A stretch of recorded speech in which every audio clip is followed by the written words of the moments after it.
नमस्कार, मैं अमित कुमार। आपको बताते चले कि आज जन स्वराज द्वारा युवा सम्मेलन कार्यक्रम का आयोजन किया गया, जिसमें कुमार शांतनु जो जन स्वराज के प्रदेश महासचिव है वो भी इस सम्मेलन में शामिल हुए और काफ़ी युवाओं में उत्साह देखने को मिला। आपको बताते चले कि बरूराज विधानसभा के भावी प्रत्याशी लगभग 11 विधानसभा के सभी प्रत्याशीगण भी मौजूद रहे और युवाओं को लेकर के खास क्या विशेष करके बता रहे हैं शांतनु। आप पूरा रिपोर्ट देखें। उद्देश्य है आज का। सबसे पहले आप सभी पत्रकार साथियों को मेरा नमस्कार है।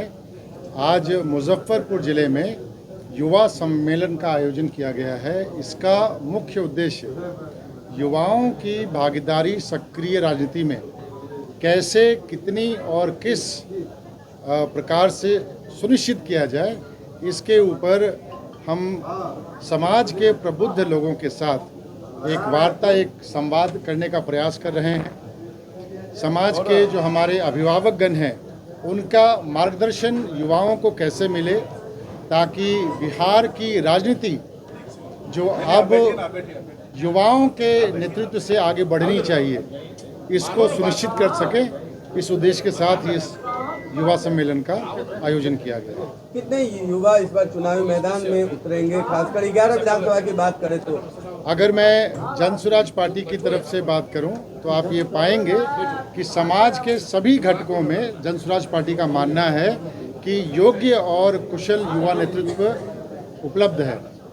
और जब आपके पास सीटों की लिस्ट आएगी तो आप उसमें देखेंगे कि अच्छे नंबर में यहाँ पर आपको युवाओं की भागीदारी इस टिकट की लिस्ट में भी मिलेगी। युवा आप किसे मानते हैं? पहले उम्र के तकाजे के अनुसार बात करें या उसको कुछ श्रेणी बताएं, स्तर बताएं, किस स्तर के युवा माने जाएंगे? देखिए, सामान्य लहजे में तो वो युवा जो किसी का झंडा ढो रहा है, किसी की भीड़ का हिस्सा बन रहा है, किसी पार्टी के लिए भीड़ इकट्ठा कर रहा है।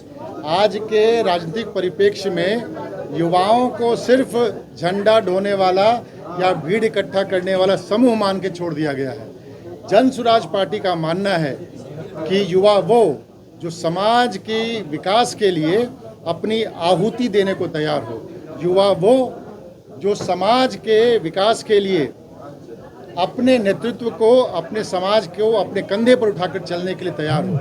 हम उन व्यक्तियों की तलाश कर रहे हैं जो इस समाज को बदलने के लिए आगे आ रहे हैं, किसी राजनीतिक पार्टी के बोझा ढोने के लिए नहीं आ रहे हैं। तो हमारा मानना है कि वो सभी व्यक्ति जिनके अंदर ये क्षमता है इस समाज के लिए अपनी शक्ति, अपनी कुर्बानी देने का, वो सभी युवा हैं। आप उम्र स्पष्ट नहीं कर पा रहे कि युवा फिर किसे मान रहे हैं? 50 के अंदर या 50 के ऊपर या 40 से ऊपर या 30 के ऊपर, कुछ तो श्रेणी होगी। देखिए, क्योंकि मुजफ्फरपुर में दावेदार हैं, इसी तरह अन्य 11 विधानसभा क्षेत्र में दावेदार हैं। आप युवा सम्मेलन आज कर रहे हैं तो युवा की भागीदारी की तो बात हो रही है ना, तो युवा तो स्पष्ट करे ना।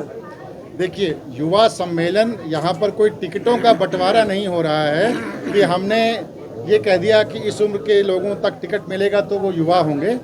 इस सम्मेलन का उद्देश्य युवाओं की भागीदारी राजनीति में सुनिश्चित करना है। पहली बात मैं आपको ये बताऊं। और इस युवा सम्मेलन का उद्देश्य इस नवंबर 2025 के चुनाव तक नहीं है।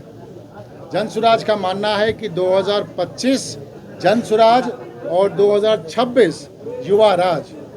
आप समझिए कि सिर्फ विधायक बदलने से समाज नहीं बदलता है। आपको गांव में, आपको अपने सभी कस्बों में युवाओं की भागीदारी सुनिश्चित करनी पड़ेगी, चाहे वो वार्ड का सदस्य हो, चाहे वो आपका सरपंच हो, चाहे वो मुखिया हो, चाहे वो जिला परिषद हो। जब तक आप उसमें युवाओं को युवाओं के मुद्दों के साथ नहीं लेके आ आएंगे, तब तक आपका समाज नहीं बदलेगा। तो इस युवा सम्मेलन का उद्देश्य सिर्फ चुनावी राजनीति करना नहीं है। इसका उद्देश्य है कि जितने भी युवा अपनी सक्रिय भागीदारी यहाँ पर सुनिश्चित करना चाहते हैं बिहार की राजनीति में, हम उनको एक साथ एक मंच पर लेकर आए। अलग अलग पार्टी से वैसे लोग जो टिकट की आस में थे, जिनको टिकट मिलता हुआ नजर नहीं आ रहा है, वैसे लोग भी अब जन स्वराज का नाम स्थान है और एक कंफ्यूजन जो है वो जनता के बीच क्रिएट हो रहा है और लगातार वो अपने आप को प्रत्याशी बता के चले या फिर जन स्वराज का कहीं ना कहीं एक चेहरा बन रहे हैं। एक कंफ्यूजन क्रिएट हो रहा है क्षेत्र में। देखिए, कैसे तय करेंगे ऐसे लोग? जनसुराज और जनसुराज की कोर कमेटी ने ये बिल्कुल क्लियर कर दिया है कि जो लोग टिकट की लालसा में दूसरी पार्टियों को छोड़कर जनसुराज का दामन थाम रहे हैं, उनमें से आपको किसी भी चेहरे को देखने को नहीं मिलेगा टिकटों की लिस्ट में। यानी दूसरे पार्टी जो भी आएंगे उसको टिकट नहीं मिलेगी, ये फाइनल है आपकी तरफ से? देखिए, ये मैं आपकी पार्टी का क्या है? बिल्कुल ये हमारी पार्टी का स्टैंड है कि अगर कोई व्यक्ति दूसरी पार्टी को यहाँ पर छोड़कर आ रहा है कि किसी और पार्टी में टिकट नहीं मिला, अलबत्ता तो ये कंडीशन है नहीं, क्योंकि अभी तक किसी भी पार्टी ने अपने प्रत्याशियों की लिस्ट जारी नहीं की है। तो ये किसी को कह देना कि वहाँ टिकट नहीं मिला इसलिए वो यहाँ आ रहा है, ये थोड़ी जल्दीबाजी होगी।